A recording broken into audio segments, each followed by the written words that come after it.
Hello my loves, welcome back to my channel today for another video. If you are returning to the RP channel, we're going to be talking today about how to create feminine energy in little ways. So the easiest ways to increase your feminine energy. If you are interested in hearing about my tips and tricks that actually work, let's talk about it. And as always, we get straight into it because I know that that's what you're here for. 1.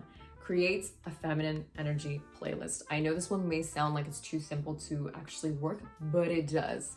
I love my 1920s Jessica Rabbit jazz aesthetic, and I love my classical blues. So that is what makes me feel most like in my feminine energy.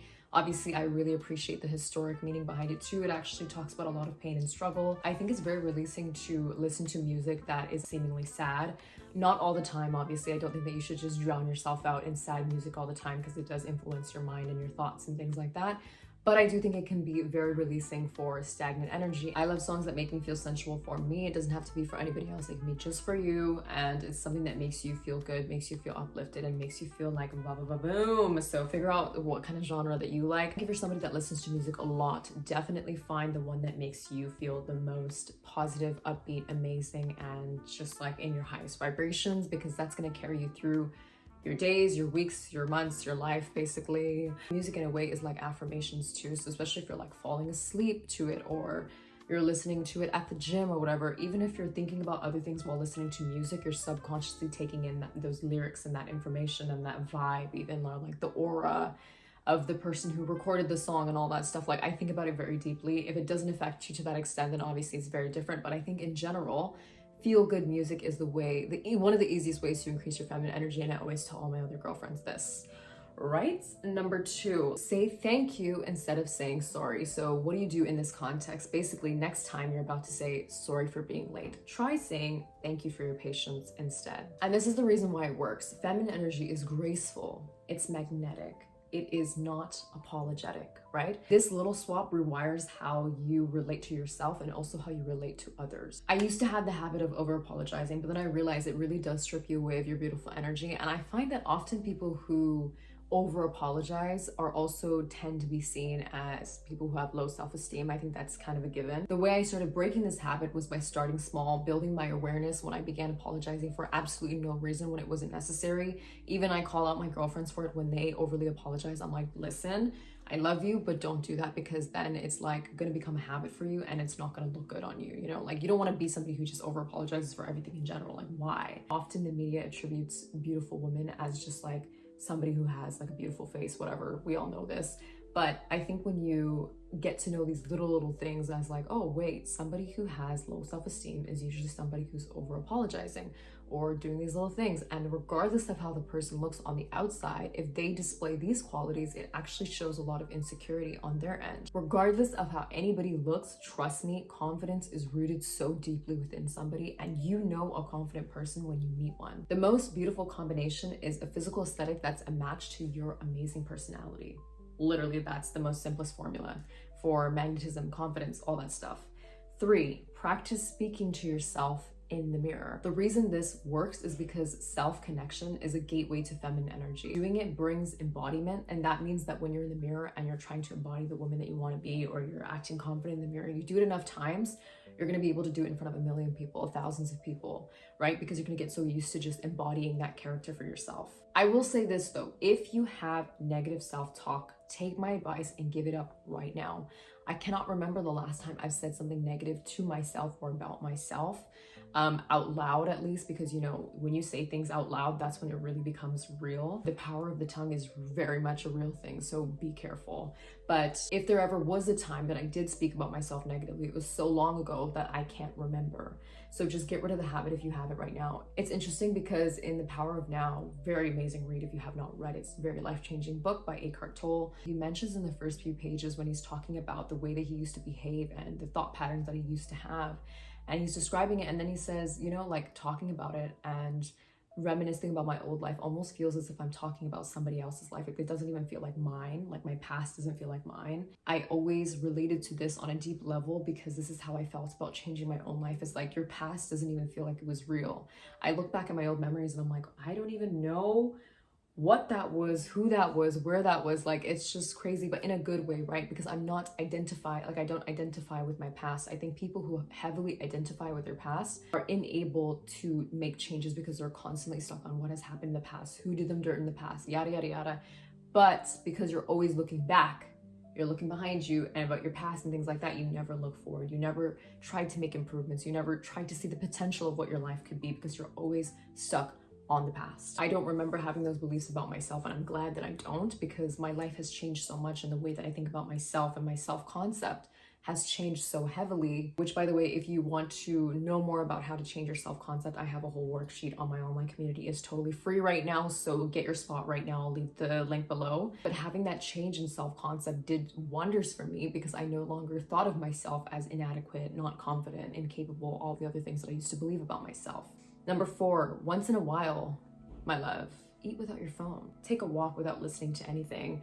Open a book at night instead of doom scrolling. I don't know what gave me the motivation, but lately at night I haven't been like opening my computer and watching movies as I usually do. I have been opening my book, because usually I read my book in the morning, but now I'm opening my book at night too, because I'm trying to reduce my screen time.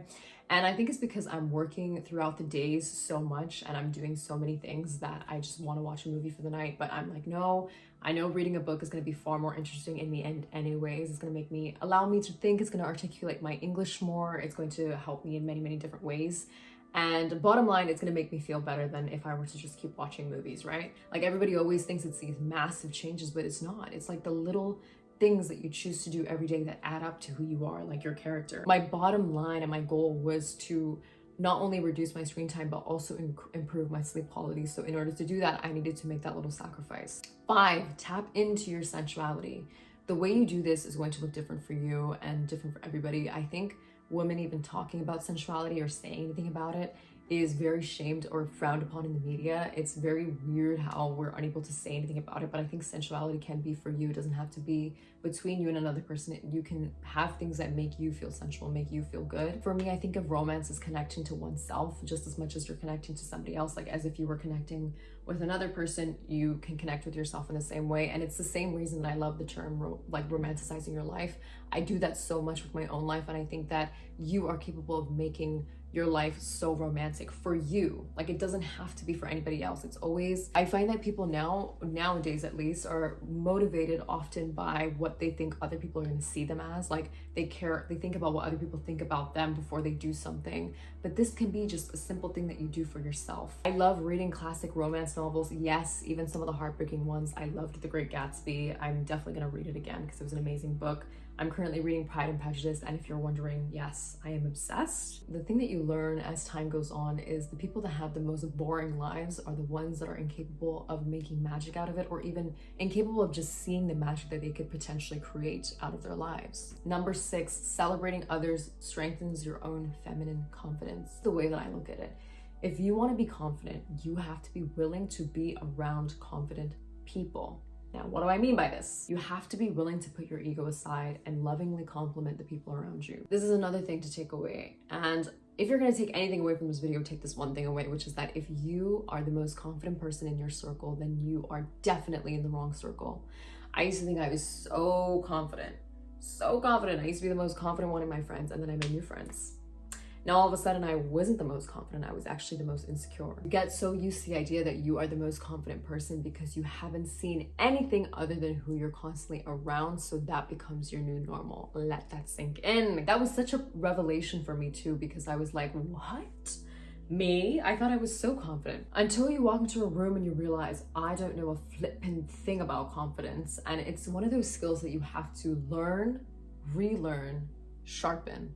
Learn, relearn, sharpen, learn, relearn, sharpen. And that's the kind of skill that confidence is. And it's like many different skills that are actually worth learning, is that you have to keep unlearning, relearning, going into different groups of people, seeing how they do it, tweaking it, and then yada, yada, yada, you know, and then picking up certain things from that. That is the basis of confidence for anybody that's wondering. 7, last one, from time to time, carve out a day to just have a slow morning. There are days of the week that I just have to go. And of course, I appreciate those days just as much because those are what really bring the results in terms of work, in terms of family, in terms of work-life balance, everything. But the other day I was sitting with my cat outside and I was sipping on my morning tea. I was watching her as she was like playing in the grass, and I was watching the rain fall as well because the rain was pouring. And it was really nice. It was very healing because I realized that those moments we often take for granted, and we don't realize that we have the ability to have those moments because we're always on go mode and our mind is always busy. And don't get me wrong, I was freaking out because of the amount of things I had to do for the rest of the day going forward. But I thought, you know what, for now, I'm just gonna sit here and I'm just gonna enjoy my drink. I'm gonna enjoy this moment. Sometimes it fills your cup to not do anything at all than it is to actually do everything there is in the world that you think is gonna fill your cup. Sometimes it's better to just not do anything at all. And that's actually the thing that fills your cup. An example is I recently, for the first time in my life since I started meditating, I stopped meditating for like a month, and I started again recently because I realized how much it was affecting my mood and my mindset and stuff like that. Not heavily, but you know, it was something that was just a moment for me, and I feel like I wasn't prioritizing it enough, so I let that go.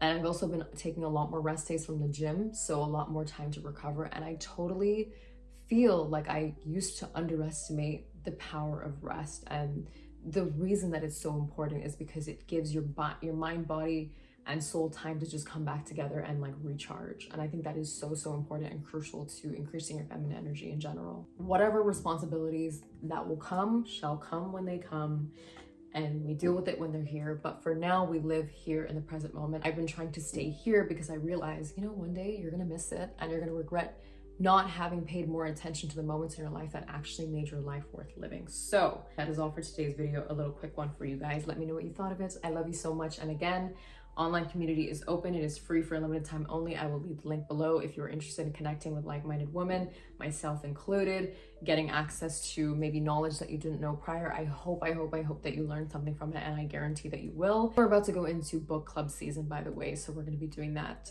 very soon. But anyways, I love you guys so much, and I will see you guys in the next one.